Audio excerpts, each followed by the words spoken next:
Around the room. We do have microphones on each side, so please raise your hand when you've got a question. We'll try to get to as many as we can. We'll start over here on 2, 4th row, the second seat in. Jason, Chris Mannix, Sports Illustrated. You coached Porzingis for 1 year in Dallas. There was a lot of expectations for him coming into that situation. I'm wondering, from your perspective, why didn't it work out the way you probably thought?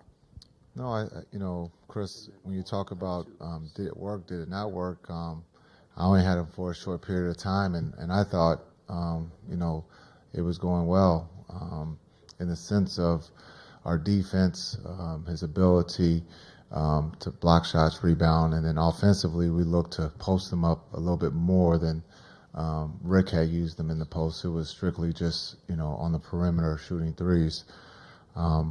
Both work. He has the skill set to do both.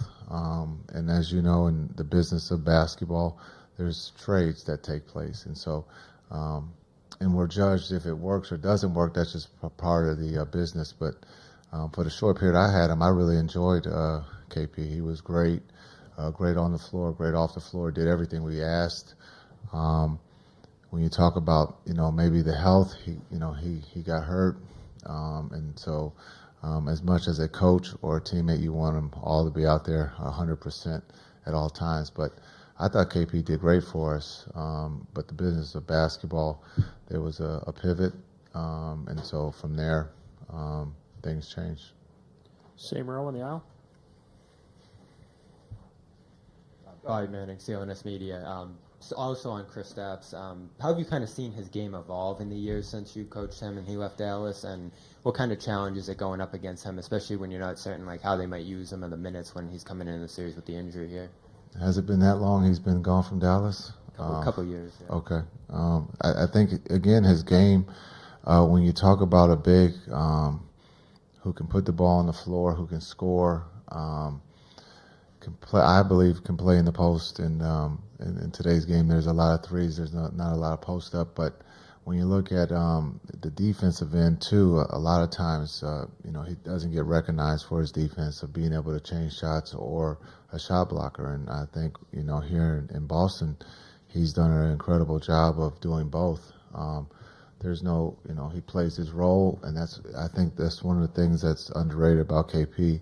When you ask him to do something, he does, and he doesn't complain about, his role. He goes out there and tries to help his team win. Back right, Eddie. Eddie, SafetyOnMavs.com. Jason, you were a pretty elite thinker back in your days as a player. I'm wondering what you think about the way Luka thinks his way around the court to help maybe some athletic shortcomings, maybe? Well, you said that, Eddie. I did not. We believe that he's super athletic.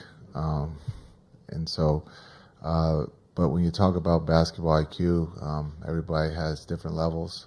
When you look at Luka's level of understanding the game, time and score, who's on the floor, he is at the head of the class in that sense.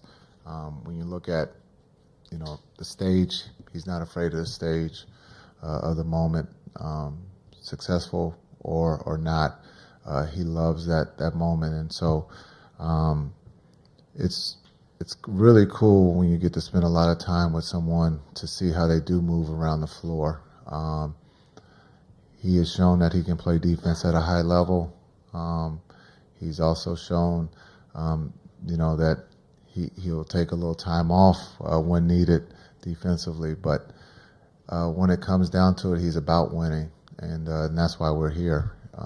Is because of he's playing both sides of the ball, and he understands when he has to.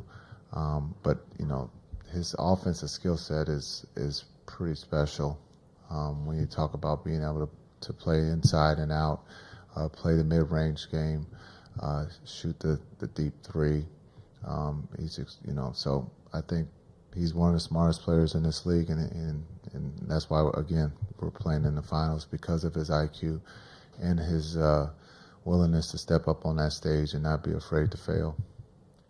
Over here, Tim on the third row on the aisle. Jason, Tim Reynolds with the Associated Press. When Boston lost to Golden State a couple of years ago, there was a sense that guys like Jalen and Jason had to go through the finals. They had to go through it, once to figure out what it was about. You played in it a couple times as a player before you won one. Is there any truth to that notion that a guy really to understand what it takes to win it, you almost have to go through the pain of losing one once to fully comprehend how big a deal the finals are? Yeah, I think you do have to experience, I think that's the nicer way to accept losing is that you have to go through it. It's a graceful way to accept losing. But you do have to, again, go through, defeat to understand, that bad taste or how you feel, how does it make you feel to work on your game, to get better. But then there are times when you're just not good enough. And as a player, unfortunately with the Nets, we played the Lakers. We just weren't good enough, and we got swept. And so there are some cases that you just run into Shaq and Kobe, and you got to just take defeat and then move on. But we did bounce back to come back. But I think you do. Jason and Brown have gone through defeat. We also lost to the Warriors too that year. So the Warriors are really good, but they learned something, and you can see they're playing at a high level right now, winning 64 games, the best team in the NBA. To be, penciled in at the beginning of the season, that puts a little pressure or stress, because, you're supposed to be here. And so they fulfilled that, but that tandem, they're playing at an extremely high level, and we got our work cut out. But they've been here. Some of us for the Mavs have been here, some of us haven't, and we're going to embrace that and find a way to hopefully win a series. On your right, Brad. Jason, Brad Townsend, Dallas Morning News. Piggybacking off of Tim's question, this is your fifth finals as a player or coach. What is the biggest difference when you're talking about that hurdle between the winning the finals? What stands out to you as the biggest part of that hurdle? Is it the aura, or the atmosphere, just the increase of a competition? What is it? It's simple talent.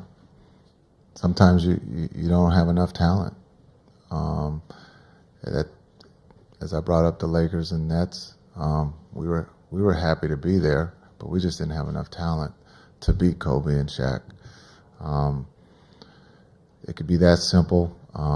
But, nerves sometimes play a part too, just the human side of things, But at the end of the day, as much as we've talked about it, to embrace it, to stay steady, and to enjoy this time, because you're not promised anything to come back the following year. So to do everything, this isn't a vacation. This is a road trip in the sense of a job. We have an opportunity here to find a way to win on the road. So that's how we're approaching it. But, this is the best of the best at the highest level, and it's fun. And that's what the finals are all about, is seeing what team is going to step forward and take advantage of mistakes.